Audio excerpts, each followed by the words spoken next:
9th class English B core. तो देखो, अब हमें इस चैप्टर का हमने लॉन्ग क्वेश्चन स्टार्ट कर रखे हैं, ठीक है। आई थिंक मैंने एक लॉन्ग क्वेश्चन करा दिया है, तो अब जरूरत है सेकंड लॉन्ग क्वेश्चन करने की। कौन सा लॉन्ग क्वेश्चन करने की? Second long question. तो स्टार्ट करते हैं।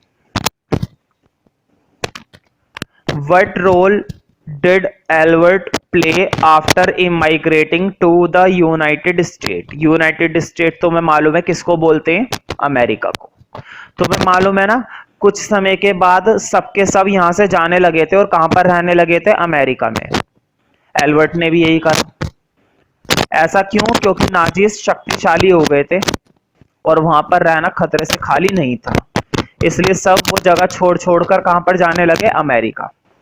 और अमेरिका में जाकर बसने लगे। तो इमाइग्रेट का मतलब होता है स्थानांतरित होना, एक जगह को छोड़कर दूसरी जगह पर जाना। एल्बर्ट ने भी ऐसे ही करा। ये कौन सा शक्तिशाली था, ये कौन सा लड़ाई करता, ये भी डरपोक निकला, भाग गया, ठीक है। तो कहां पर इमाइग्रेट हो गए थे ये? यूनाइटेड स्टेट में। तो यूनाइटेड स्टेट में जाकर इन्होंने क्या करा? तो मैं मालूम है क्या करा। इन्होंने लेटर लिखा। इन्होंने लेटर लिखा अमेरिका वाले को। अमेरिका बहुत चालू था। अमेरिका ने गुप्त रूप से बॉम्ब बनाया और उस बॉम्ब का क्या करा भाई? अचार डाला क्या? नहीं, बॉम्ब का अचार थोड़ी ना डालते हैं। उन्होंने उस बॉम्ब को 2 राज्यों पर फेंक दिया। अब आइंस्टाइन बात पर दुखी हो गए, है ना। तो फर्स्ट क्वेश्चन तो ये है कि उन्होंने अमेरिका में जाकर क्या करा, एल्बर्ट ने, ठीक है। और ऑप्शन में देखो एक क्वेश्चन और है। कहने का मतलब ये कि चाहे ऊपर वाला क्वेश्चन आ जाए चाहे नीचे वाला क्वेश्चन आ जाए, तुम दोनों की जगह ये वाला आंसर लिख सकते हो। अगर एग्जाम में ऊपर वाला क्वेश्चन आता है या नीचे वाला क्वेश्चन आता है, तो तुम उन दोनों की जगह इस वाले क्वेश्चन को, इस वाले आंसर को लिख सकते हो, ठीक है। अब जरा मैं नीचे वाला क्वेश्चन पढ़ देता हूं। Why did Albert write a letter to the American president? उन्होंने ये पत्र क्यों लिखा था अमेरिकन प्रेसिडेंट को? तुम्हें मालूम है, उन्होंने पत्र इसलिए नहीं लिखा था कि अमेरिका बम बनाए। उन्होंने पत्र लिखा था ताकि अमेरिका खुद को प्रोटेक्ट कर ले कि एक एटॉमिक बम कितना ताकतवर होता है। अगर किसी राज्य पर फेंका जाता है तो तुम्हें इन सब चीजों से सावधानी बरतनी चाहिए। अगर कोई बम हमारे ऊपर फेंकेगा तो हमें तैयारी कर लेनी चाहिए। लेकिन अमेरिका ने तैयारी तो छोड़ो, दूसरे के ऊपर बम फेंकने की तैयारी शुरू कर दी।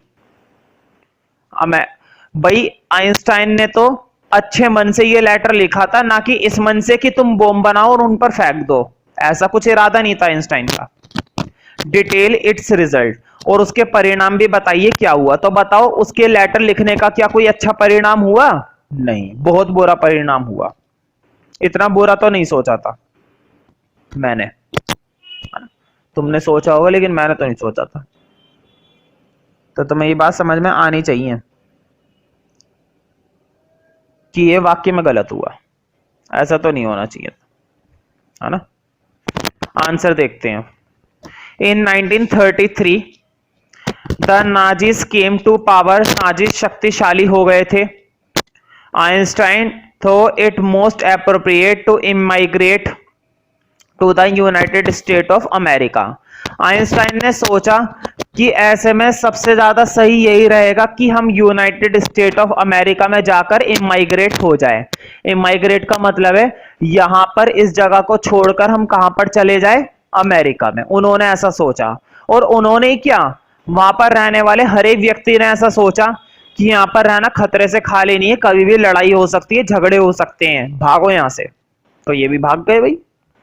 आफ्टर 5 years, 5 साल बाद, there was a discovery of nuclear fission in Berlin. तो देखो, न्यूक्लियर फिशन की डिस्कवरी हुई बर्लिन में। मैंने तुम्हें बताया था ये एक ऐसी प्रक्रिया होती है जिसमें हमें बॉम्ब बनाने की टेक्निक, एक एटॉमिक बॉम्ब कैसे बनाया जाता है, ये सारी चीजें बताई जाती है। न्यूक्लियर फिशन हमें एक एटॉमिक बॉम्ब बनाने में बहुत हेल्प करती है, न्यूक्लियर फिशन। तो 5 साल बाद इस चीज की क्या हो गई थी, डिस्कवरी। अब अमेरिका और ज्यादा डरने लगा कि कहीं यार ये बर्लिन वाले, मतलब ये नाजीज, बॉम्ब बनाकर मेरे को मार ना दे, हमारे देश को खत्म ना कर दे। तो ऐसे में क्या हुआ, जो आइंस्टाइन का दोस्त था, वो दोस्त आइंस्टाइन से कहता है कि तुम एक लेटर लिख दो प्रेसिडेंट को और बता दो कि एक बॉम्ब कितना ताकतवर होता है और एक बॉम्ब बनाने का क्या प्रोसेस होता है। उसने सारी बातें बता दी, लेकिन अमेरिका वाला बहुत चालू था भाई। देखते हैं क्या हुआ। After 5 years there was a discovery of nuclear fission in Berlin. The American physicist became very upset. तो अमेरिका के जो भौतिज्ञ थे वो काफी अपसेट हो गए इस बात से कि यार ये न्यूक्लियर फिशन डेवलप हो रहा है बर्लिन में, कहीं वो बॉम्ब ना बना ले। Albert friend urged Einstein to write a letter to the American president Franklin D Roosevelt. तो एल्बर्ट का जो मित्र था उसने अर्ग का मतलब होता है कहना या इच्छा बता, आस्क पूछना, ठीक है। तो उन्होंने अपनी इच्छा दिखाई थी एल्बर्ट के मित्र ने, उन्होंने उससे कहा था, आदेश दिया था कि तुम एक लेटर लिखो अमेरिका के प्रेसिडेंट को, फ्रैंकलिन डी रूजवेल्ट को, और उसमें क्या बताना है, उसमें तुम्हें चेतावनी देनी है कि एक बॉम्ब कितना ताकतवर होता है। इन विच ही वॉन्ट, जिसमें उन्होंने चेतावनी दी, वॉन्ट का मतलब होता है चेतावनी देना।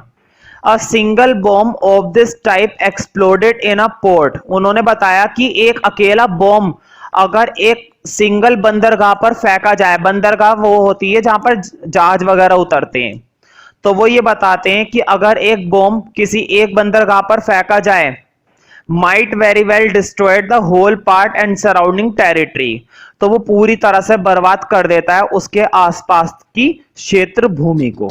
बताओ, अगर आसपास की भूमि की भी बात करें तो वो उनको भी बर्बाद करके रख देता है, उन्होंने ये बताया।